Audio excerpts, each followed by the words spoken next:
Maman m'a dit que Noël serait réservé aux adultes. Trop de chaos avec les enfants. J'ai accepté. Puis j'ai vu leurs photos. Chaque cousin, chaque enfant, même le bébé des voisins. J'ai pris une photo de leur bon de vacances prépayé et j'ai texté « Papa, j'annule ça maintenant ». 2 heures plus tard, il est arrivé, essoufflé, frappant fort à la porte. J'ai ouvert et j'ai dit. On m'a élevé en me faisant croire que la famille reste soudée, quoi qu'il arrive. Que les liens du sang signifiaient la loyauté, et que les fêtes étaient sacrées. Mes parents nous ont martelé ça, depuis l'époque où nous pouvions nous asseoir à la table des enfants sans tomber de nos chaises. Alors, quand ils ont changé d'avis et décidé qu'Ava et moi ne comptions plus, quelque chose s'est brisé en moi, et je ne pense pas que cela pourra jamais être complètement réparé. Ils ne me l'ont pas dit en face. Cela aurait nécessité un niveau d'honnêteté avec lequel ils ne sont pas à l'aise. Au lieu de ça, j'ai découvert la vérité comme on découvre qu'on est exclu de nos jours, par accident, et avec une preuve numérique. Ma cousine Lisa m'a transféré une capture d'écran de la conversation de groupe de la famille. Elle pensait que j'en faisais partie, car c'était le cas avant, et a dit quelque chose comme « Tu y crois, que ta mère passe en mode sans enfant cette année ?» J'ai fait défiler la conversation transférée. Le message de ma mère était court, « Noël sera réservé aux adultes cette année. » Trop de chaos avec les enfants. Restons simples et paisibles. Je l'ai lu 2 fois, puis une 3e. Mon nom n'était pas dans le groupe. Celui d'Ava non plus. Chaque frère et sœur adulte, chaque cousin, leur conjoint, même les 2 qui vivent dans un autre état et ne viennent jamais tous étaient inclus. Tous leurs enfants étaient supposément le chaos, mais curieusement, aucun de leurs enfants n'a été exclu. Seulement la mienne. J'ai attendu une journée avant d'envoyer un message à ma mère, lui laissant le temps de revenir sur sa décision, ou de me dire que tout cela n'était qu'un malentendu. Elle ne l'a pas fait. Sa réponse est arrivée en milieu de matinée, comme si elle l'avait peaufinée pendant des heures. Ce n'est pas personnel, Cal. Nous avons juste besoin d'un Noël plus calme cette année. Toi et Ava êtes toujours les bienvenus après les fêtes. Peut-être en janvier, une fois que les choses se seront calmées. J'espère que tu comprends. Je t'aime. Ce n'est pas personnel, sauf que ça l'était, parce que nous étions les seuls concernés. Et cette phrase, j'espère que tu comprends, m'est restée sur l'estomac comme une pierre. Que étais-je censé comprendre, exactement? Que ma fille, qui écrit encore des lettres au Père Noël et scrute le ciel à la recherche de reines, était désormais une perturbation pour leurs vacances paisibles? Je n'ai pas répondu. Je ne me faisais pas confiance pour le faire. Cette nuit-là, j'ai ouvert Instagram. Juste un défilement distrait, pendant qu'Ava était dans son bain. La première photo qui est apparue était celle de Lisa, de ses jumeaux et de son mari, en pyjama à carreaux assortis. En légende, le Noël au chalet commence. La suivante venait de la femme de mon frère. Une photo de leur bambin en train de faire tomber des décorations d'un sapin. Puis je l'ai vu. Une longue table dressée pour le dîner. 12 places. Des décorations rouges et dorées. De petites chaussettes de Noël avec des noms que je connaissais. Même le bébé des voisins en avait une, mais pas Ava. Ils avaient loué le chalet dans le nord. Celui où nous nous entassions tous quand j'étais enfant. Même quand il neigeait si fort que nous devions nous garer sur la route et transporter les cadeaux en luge. Mes parents m'avaient dit qu'ils ne le faisaient pas cette année. Ils avaient dit que c'était trop cher, que peut-être l'année prochaine si tout le monde était partant. Ce mensonge m'a presque fait plus mal que l'exclusion. Je n'ai pas dormi cette nuit-là. Je suis resté allongé, à écouter Ava respirer, blotti contre sa girafe en peluche, et j'ai réalisé quelque chose avec une clarté amère et totale. Ils ne nous avaient pas oubliés. Ils nous avaient retirés. Je suis allé chez eux tôt le lendemain matin. Le porche était encore décoré de lumière, comme s'ils voulaient faire croire au monde qu'ils étaient festifs et généreux. J'ai utilisé le double des clés, celui qu'ils n'avaient jamais pris la peine de récupérer, et je suis entré. L'endroit était le même. Chaleureux, silencieux, faux. Puis j'ai vu le dossier sur le comptoir de la cuisine. Un de ces organisateurs de voyages fantaisistes en cuir. À l'intérieur, il y avait un itinéraire imprimé. Soins au spa, dégustation de vin, brunch de Noël avec un chef privé. Entièrement payé. 12 adultes. Tous. Chaque personne, sauf moi. Sauf Ava. Je n'ai rien touché. J'ai juste pris une photo de la première page et je l'ai envoyée à mon père. J'annule ça maintenant. C'est tout ce que j'ai dit. Je n'ai pas insisté, je n'ai pas attendu de réponse. Je suis parti, je suis rentré chez moi, j'ai fait des crêpes pour Ava, et j'ai essayé de ne plus y penser. Mais je sentais quelque chose s'installer en moi. Pas de la tristesse, pas exactement, quelque chose de plus froid. 2 heures plus tard, on martelait ma porte d'entrée, des coups rapides et forts, comme pour une urgence. J'ai jeté un œil et j'ai vu mon père, le visage rouge, son téléphone à la main. Il avait l'air paniqué. J'ai ouvert la porte. Quand j'ai ouvert la porte, je n'ai rien dit au début. Je l'ai juste regardé. Mon père, debout sur le porche, pâle et essoufflé, agrippant son téléphone comme une bouée de sauvetage. Pendant une seconde, aucun de nous n'a bougé. Ses yeux ont balayé l'entrée, s'attendant probablement à ce qu'Ava accourt ou que je m'adoucisse. Je ne l'ai pas fait. La première chose qu'il a dite n'était pas une excuse. Ce n'était même pas proche. Il a demandé, « Tu ne l'as pas vraiment annulé, n'est-ce pas ?» Cette seule phrase m'a dit tout ce que j'avais besoin de savoir. Pas un mot sur moi, pas sur Ava, juste sur le voyage, la précieuse retraite de Noël prépayée qui, soudain, signifiait plus que la famille. Je lui ai dit que je n'avais encore rien annulé, mais que je pouvais le faire.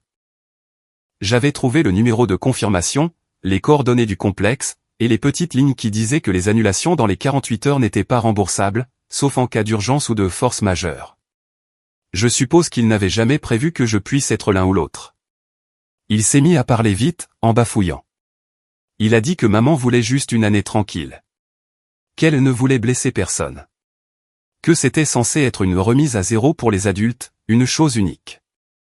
Il a utilisé toutes les excuses, sauf la vérité. Alors, je lui ai demandé, aussi clairement que possible, alors, pourquoi les enfants de tous les autres étaient-ils là? Il n'a pas répondu. Il s'est juste figé, comme si le silence pouvait faire disparaître le problème. J'ai attendu. Il a baissé les yeux. C'était ma réponse. Je lui ai dit que je ne toucherais pas à la réservation. Qu'ils aient leur parfait petit Noël d'adulte. Mais je n'allais pas rester là à prétendre qu'ils ne nous avaient pas délibérément exclus. Ils avaient fait un choix. Maintenant, ils pouvaient vivre avec. Il a demandé s'il pouvait voir Ava. Il a dit, peut-être pour quelques minutes. C'est à ce moment-là que j'ai réalisé qu'il n'était pas là par culpabilité. Il était là pour s'assurer que les choses ne dérapent pas trop. Alors, je lui ai dit non. Pas maintenant. Pas après ça. Il m'a regardé comme si je venais de le gifler. Je pense que c'était la première fois de ma vie qu'il m'entendait lui dire non de cette façon. Puis j'ai refermé la porte, complètement, doucement. Pas de cris, pas de drame, juste une finalité. Après ça, je suis devenue froide. Ce n'était pas une décision que j'ai prise du jour au lendemain, mais plutôt quelque chose qui s'est installé en moi. J'ai cessé de répondre aux appels. J'ai laissé les messages en lu. Quand maman m'a envoyé un texto quelques jours plus tard, agissant comme si de rien n'était, je pense à vous deux. J'espère que vous avez passé un bon Noël, je l'ai supprimé sans répondre. Le cadre photo que j'avais acheté pour eux, celui avec la photo d'Ava à la cueillette de citrouilles, je l'ai mis dans le placard du couloir. C'était le dernier cadeau que j'ai jamais emballé pour eux. Janvier s'est transformé en février. Personne n'est passé. Je n'ai pas pris contact. Le silence était étrange au début, inconfortable, comme rompre une habitude. Mais ensuite, ça a commencé à faire du bien. Plus besoin de marcher sur des œufs. Plus besoin de prétendre que la famille signifiait quelque chose qu'elle n'était pas. En mars, mon frère m'a envoyé un message, me demandant si j'étais prête à parler. Il a dit que maman était contrariée. Que papa ne dormait pas bien. Je ne lui ai pas répondu non plus. Pour une fois, le silence m'appartenait. Puis, à la fin du printemps, Ava a posé une question qui m'a glacé sur place. Nous rentrions de l'école en voiture, et elle a vu un panneau publicitaire pour un complexe hôtelier à la plage. Sortie de nulle part, elle a dit, « Est-ce que mamie part toujours en vacances sans nous ?» Je ne savais pas quoi répondre. J'ai marmonné quelque chose sur le fait que mamie était occupée, mais elle a juste regardé par la fenêtre et a dit doucement, « Je crois qu'elle nous a oubliés. » Cette nuit-là, elle a dessiné un portrait de notre famille, moi, elle, et personne d'autre. L'espace où se trouvaient autrefois ses grands-parents n'était qu'un ciel vide. Et c'est là que j'ai commencé à réaliser que le silence ne les punissait plus, eux. Il la punissait, elle. Au début, je me disais que je la protégeais. C'était le but de chaque décision. Pas moi. Elle. Ava n'avait pas besoin de gens capables de la rejeter si nonchalamment. Elle n'avait pas besoin de grands-parents qui la traitaient comme un inconvénient.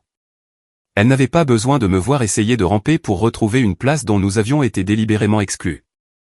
Mais après un certain temps, j'ai commencé à remarquer des choses que je ne pouvais plus ignorer. C'était subtil, au début. La façon dont elle s'attardait près de la boîte aux lettres quand nous la vérifions, comme si elle s'attendait à ce que quelque chose arrive, ce qui n'arrivait jamais. Elle avait l'habitude de recevoir des cartes de ma mère, avec des paillettes, des autocollants et une demi-douzaine de cœurs dessinés au stylo rose. Il n'y en avait pas eu une seule depuis Halloween. Pas de mots pour son anniversaire, pas de carte de Noël, rien. Un après-midi, je l'ai surprise debout devant le frigo, fixant une photo que nous avions encore affichée. Un cliché du brunch de Pâques de l'année dernière. Ava sur les épaules de mon père, tous deux riant. Je l'ai observée en silence depuis le couloir, alors qu'elle touchait le bord de la photo, puis s'éloignait sans rien dire. Elle a complètement cessé de poser des questions à leur sujet. Et c'est ça qui m'a vraiment touché. Ce n'était pas le silence qui faisait mal. C'était la façon dont elle l'acceptait. Elle a commencé à dessiner des personnages sans visage. Ces histoires, autrefois colorées, sont devenues de courtes pages à moitié terminées, avec des maisons vides et des villes silencieuses. Elle parlait moins, souriait moins. Elle rentrait de l'école et s'asseyait à côté de moi sur le canapé, mais ne disait pas grand-chose de sa journée, à moins que je ne lui demande 2 fois. Puis une nuit, je suis entré dans sa chambre et je l'ai trouvée en train d'organiser ses livres par l'histoire où les gens ne partent pas. C'est cette nuit-là que ça a finalement fait tilt. Je ne la protégeais plus seulement. Je la punissais aussi.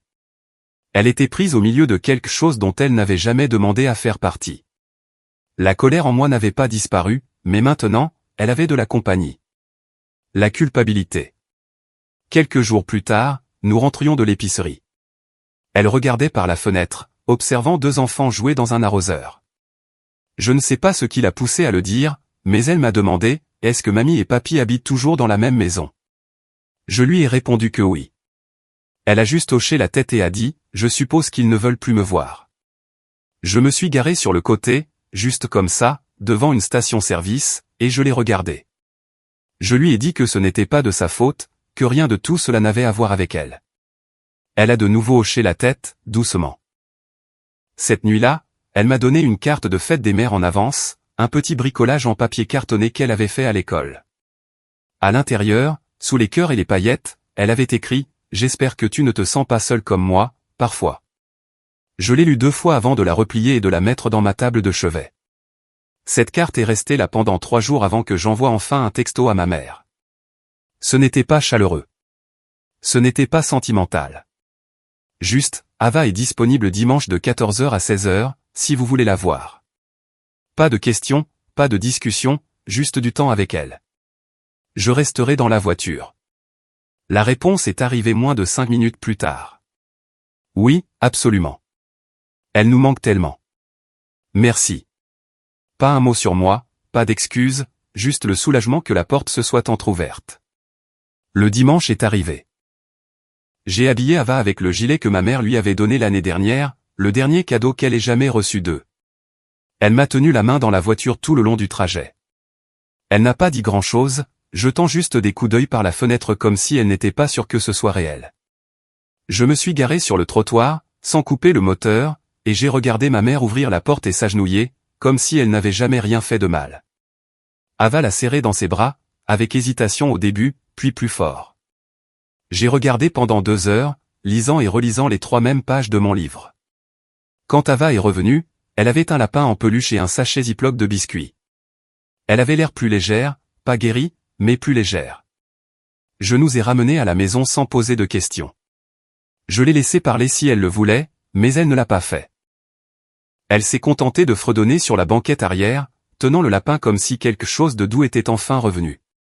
Au cours des semaines suivantes, les invitations ont commencé. Peut-elle revenir ce week-end? Voudrais-tu nous rejoindre la prochaine fois? Nous serions ravis de vous avoir toutes les 2. Je n'ai répondu à aucune d'entre elles. Pas au début. Quand j'ai finalement répondu, c'était clair. Ce n'est pas une réunion de famille. C'est une visite pour elle. Mais je sentais le changement. Ma famille pensait qu'elle se frayait un chemin pour revenir dans nos vies, que quelques biscuits et des sourires mielleux allaient tout arranger, que j'oublierais. Ce qu'ils ne réalisaient pas, c'est que je n'avais aucune intention d'oublier. Je les ai laissés croire qu'ils s'en sortaient bien.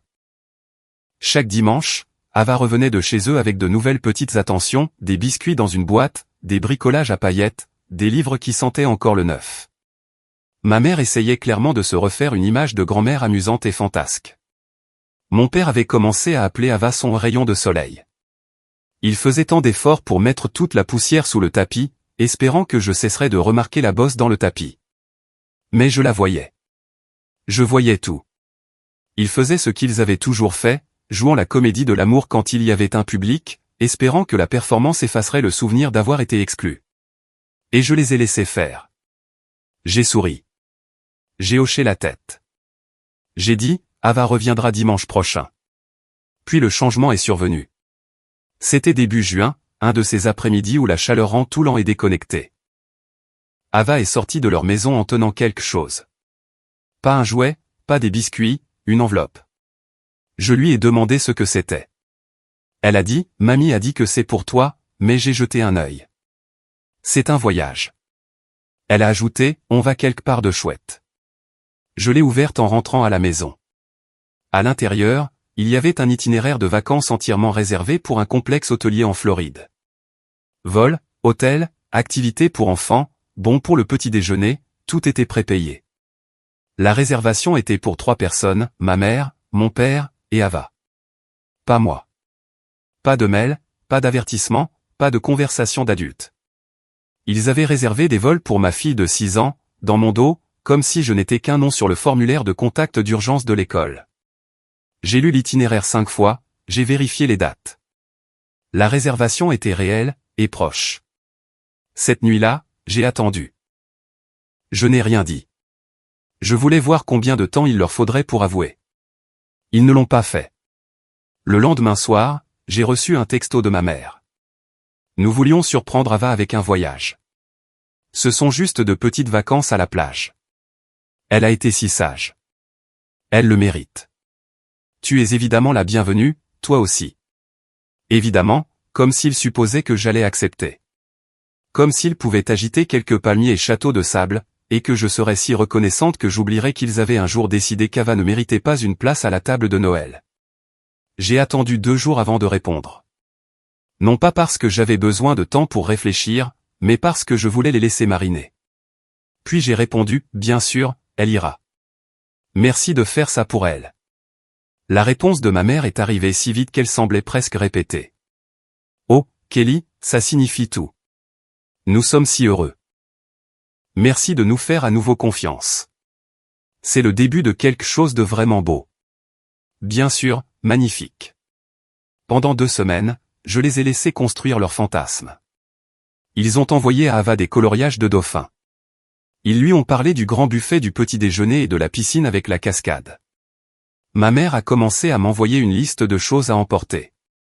Mon père a proposé de payer sa crème solaire. Puis, la veille du vol, j'ai dit à Ava qu'elle n'irait pas. Elle a pleuré. Elle n'a pas crié. Elle n'a pas supplié. Elle s'est juste assise sur son lit et a pleuré. Et j'ai détesté chaque seconde de ce moment. Mais je savais ce que je faisais. Je lui ai dit la vérité, que les voyages ne sont pas des surprises.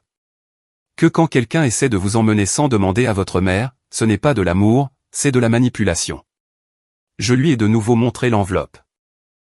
Je lui ai demandé comment elle se serait sentie si je lui avais fait ça. Elle n'avait pas les mots, mais elle a compris. Et j'ai vu quelque chose changer en elle aussi.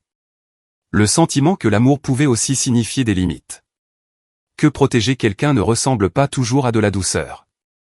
Le lendemain matin, pendant qu'Ava et moi mangions des crêpes dans un restaurant local, mes parents se tenaient probablement à une porte d'embarquement à l'aéroport, tenant une carte d'embarquement qui ne serait jamais utilisée. À midi, ils étaient à ma porte. Tous les deux. Je n'ai même pas tressailli en entendant frapper. Mon père a commencé le premier, demandant où était Ava. Ma mère a essayé la carte de l'émotion. Elle a dit qu'elle avait le cœur brisé, qu'elle voulait juste faire quelque chose de spécial. Je les ai laissés parler. Puis je leur ai posé une seule question. À quel moment avez-vous pensé que vous aviez de nouveau le droit de prendre des décisions pour ma fille? Ils n'ont pas répondu. Pas vraiment. Ma mère est devenue défensive. Mon père a essayé de me raisonner. Il a dit que je surréagissais. Que cela aurait pu être un pas si positif. Je leur ai dit que les visites étaient terminées. Plus de dimanches, plus de cadeaux, plus de comédie. Je leur ai dit qu'ils ne pouvaient pas jouer aux grands-parents seulement quand cela correspondait à l'image de la famille qu'ils voulaient. Ils n'ont pas discuté après ça.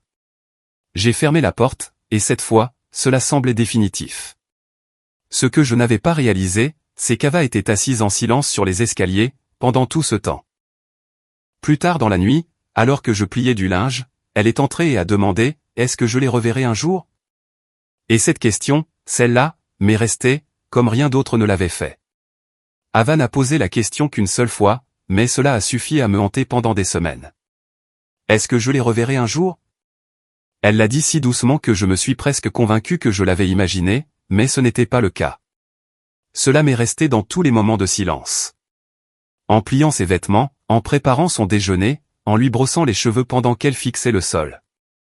Il ne s'agissait pas de regretter deux personnes qui lui achetaient des cadeaux et la laissaient manger trop de sucre. Il s'agissait de vouloir comprendre comment l'amour pouvait disparaître sans avertissement. Je me disais que je la protégeais, mais je commençais à me demander si je ne la coupais pas aussi de quelque chose en quoi elle croyait encore. Je ne voulais pas être la mère qui la forçait à choisir. Alors, j'ai envoyé un texto à ma mère. Vous pouvez voir Ava ce samedi. 2 heures, chez nous. Nous serons là. N'apportez rien. Venez simplement. La réponse est arrivée en moins de 60 secondes. Nous serions ravis. Merci, Kelly.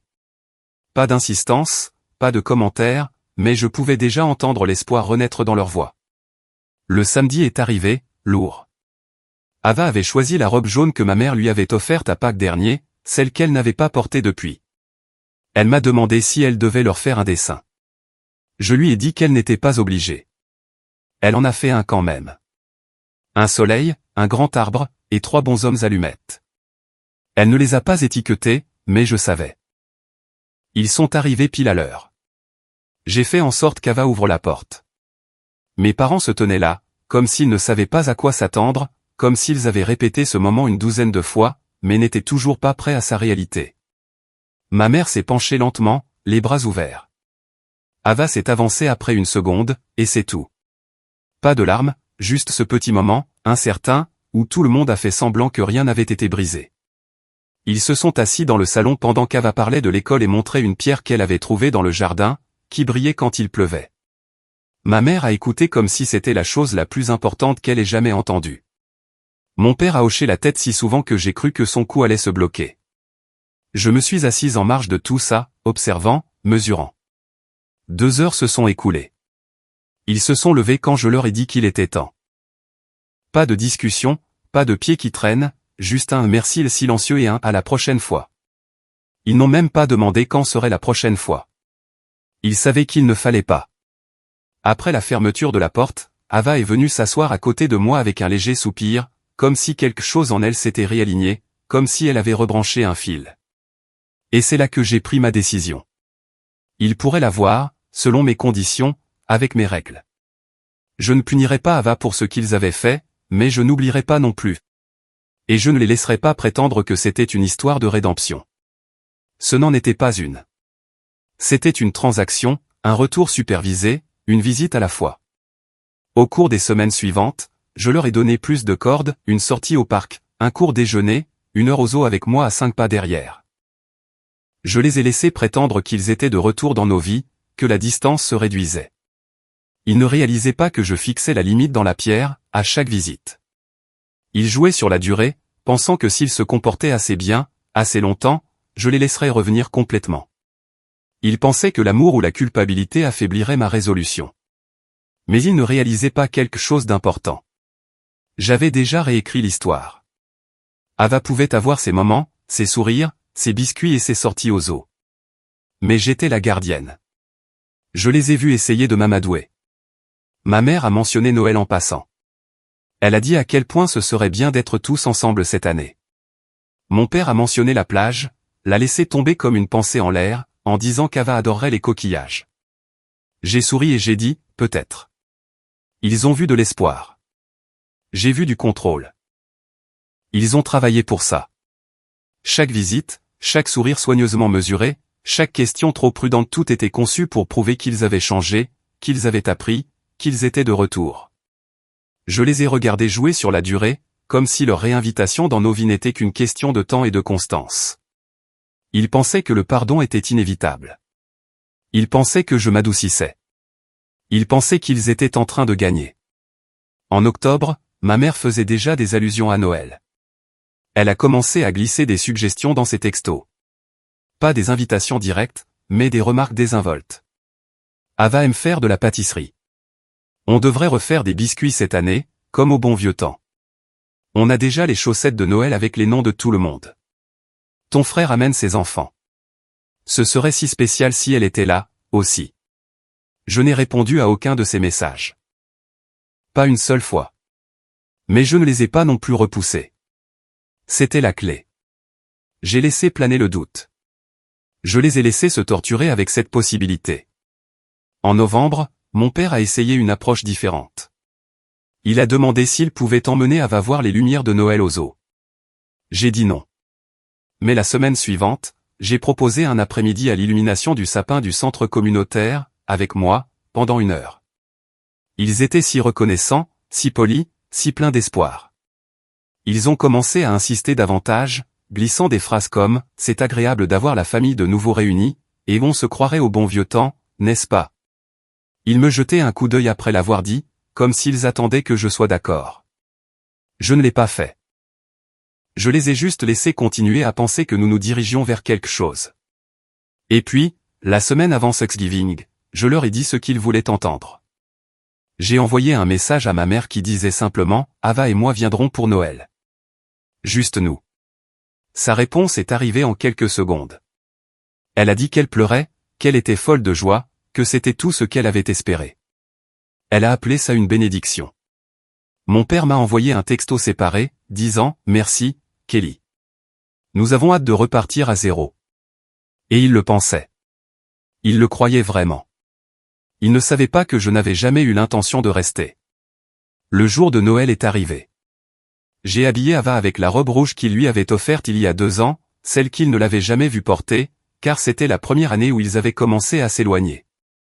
Elle était belle, nerveuse, mais excitée. Nous sommes arrivés à midi pile. La maison était pleine. Des cousins, des enfants, des chaussettes de Noël, des rires, le genre de fête qu'ils essayaient de faire croire au monde qu'ils avaient toujours eu. Tout le monde a semblé surpris quand je suis arrivé. Je pouvais le lire sur leur visage, comme s'ils ne s'attendaient pas vraiment à ce que je vienne. Ma mère a serré Ava dans ses bras comme si elle revenait de la guerre. Mon père m'a tendu une tasse de cidre et a dit à quel point il était heureux que nous soyons tous réunis. J'ai souri, j'ai dit merci, je me suis assise en silence. Je suis resté exactement 2 heures, juste assez longtemps pour qu'Ava ouvre ses cadeaux, mange un peu, et joue à un jeu de société avec ses cousins. Puis je me suis levé, je lui ai pris la main, et j'ai dit, on y va. Ils se sont figés. Ma mère a demandé, tu pars? Mais nous venons juste. Tu ne restes pas pour le dîner? Je l'ai regardé, et pour la première fois en plus d'1 an, j'ai répondu clairement, non, nous ne restons pas. Elle a balbutié quelque chose sur le dessert, sur la tradition, sur le fait d'avoir enfin tout le monde de retour. Je n'ai pas discuté, je n'ai pas expliqué. Je me suis juste penché et j'ai dit à Ava qu'il était temps, et nous sommes partis. La vérité, c'est que je n'ai jamais eu l'intention de leur offrir une réunion complète. Je leur ai juste donné assez pour qu'Ava sente qu'il ne lui manquait rien. Je leur ai donné un avant-goût, un seul moment avec lequel ils pourraient rester, le rejouer, s'y accrocher, mais ils ne sont jamais revenus complètement. Ils ne le feront jamais. Parce que maintenant, je sais à quoi m'en tenir. Et Ava grandira en sachant que l'amour ne signifie pas donner aux gens des chances infinies de vous blesser. Elle saura que le pardon n'est pas une porte qui s'ouvre en grand, juste parce que quelqu'un attend assez longtemps. Moi, je me souviendrai de chaque cadeau qu'ils lui ont fait cette année.